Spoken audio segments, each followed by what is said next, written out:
Vous avez sûrement déjà relevé les indications qui apparaissent à la télé lors de chaque publicité pour des produits alimentaires. Pour votre santé, évitez de manger trop salé, trop sucré et trop gras, ou encore mangez 5 fruits et légumes par jour. Des notices à la limite de l'hypocrisie. Pourquoi dire aux téléspectateurs de faire attention, tout en leur mettant sous le nez des boissons sucrées, des barres chocolatées et des plats cuisinés ultra transformés. Signe d'abondance dans une société où la faim n'est plus vraiment un problème. Tant il est vrai que nous pouvons manger à notre faim tous les jours, au point que nous risquons plus de mourir d'un excès de nourriture que de mourir de faim.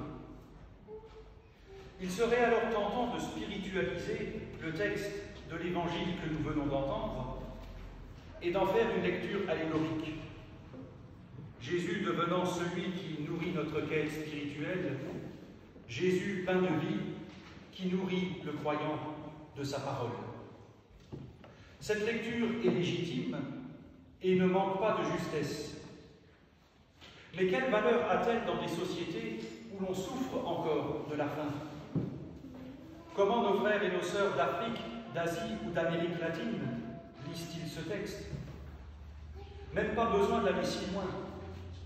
Comment pourraient lire ce texte nos contemporains qui, d'année en année, et de plus en plus nombreux, grossissent les rangs des restos du cœur?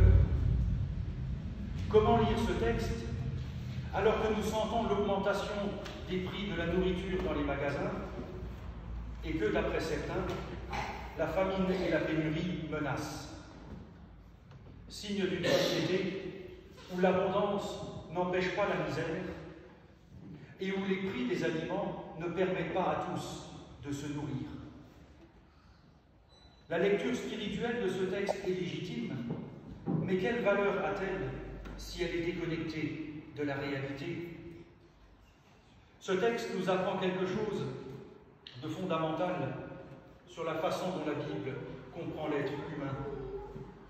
On ne peut pas dissocier corps et esprit, être et existence. Pendant des siècles, il a été enseigné que l'homme était composé d'un corps périssable et mauvais et d'une âme matérielle et supérieure. Ce discours est pourtant complètement étranger à la Bible. Jésus nous enseigne tout à fait autre chose dans l'Évangile.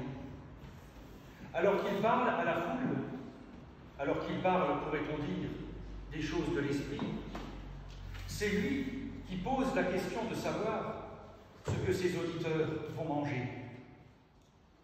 Comme pour affirmer que l'esprit et le corps sont indissociables et que les choses de l'esprit n'ont guère de force devant un ventre vide.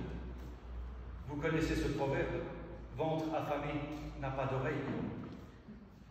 D'un autre côté, les choses de l'esprit éclairent celles du corps et appellent à une certaine sagesse. Corps et esprit forment un tout, l'un ayant besoin de l'autre pour vivre. Et cette communion intra-humaine nous dit aussi que notre vocation est d'être en communion avec nos frères et nos sœurs en humanité et en communion avec Dieu, l'un appelant l'autre, entraînant ainsi la vie humaine entre solidarité et louange, fraternité et prière, action et contemplation. Jésus ajoute encore quelque chose. Il pose la question du ravitaillement, mais dit à ses disciples, « Donnez-leur vous-même à manger. » Panique à bord, ou acheter à manger alors qu'on est au milieu de nulle part, et avec quel argent? D'autant plus qu'à l'époque, personne n'aurait pensé sortir sans emmener avec lui un morceau de pain, des olives, quelques fruits et de la boisson. Donnez-leur vous-même à manger.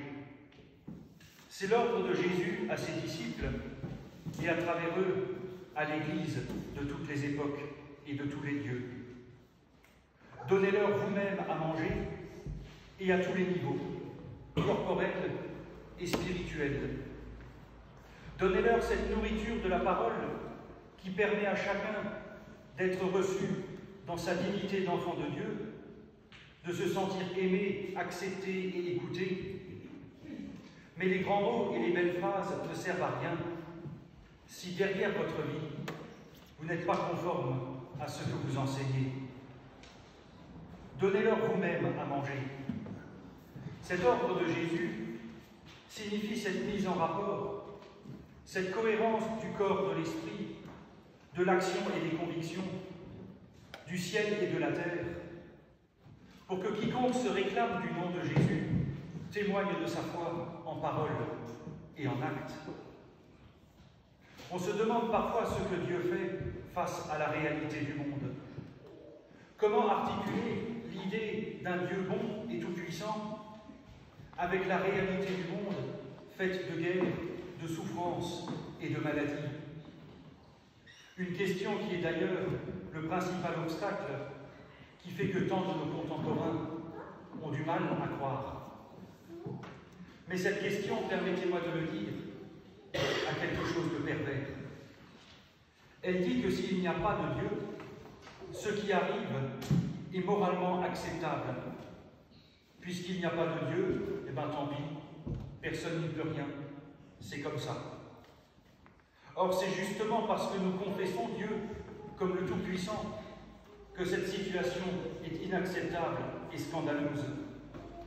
Nous nous révoltons face au malheur du monde. Tant mieux, parce que c'est justement là que Dieu se trouve, dans ce cri de révolte, d'indignation et de refus. Nous connaissons la volonté de Dieu, mais il n'a que nos mains pour agir. Donnez-leur vous-même à manger.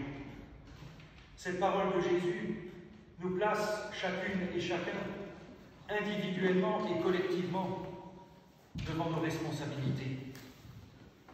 Ce texte de Jean 6 est souvent appelé la multiplication des mains. Or, à aucun moment, il n'est dit que Jésus multiplie quoi que ce soit. Il est juste dit que là où il y a volonté de partage, de communion et d'action de grâce, il y en a assez pour tout le monde. Le texte ne dit même pas que Jésus a fait un miracle. D'ailleurs, en hébreu comme en grec, il n'y a même pas de mot pour dire miracle. Jean parle de signe en grec. Et le signe, c'est que là, je le répète, où il y a de la place pour la solidarité, la communion et l'action de grâce, il y en a assez pour tout le monde. Un signe sur lequel il serait d'ailleurs urgent de réfléchir, alors qu'il nous faudra très vite trouver des solutions face aux questions énergétiques, à l'accès à l'eau potable et à la nourriture pour tous. Puissions-nous alors être ces signes, être de ceux qui, à l'image de cette prière, donnent du pain à ceux qui ont faim et donnent faim de Dieu à ceux qui ont de quoi manger. Amen.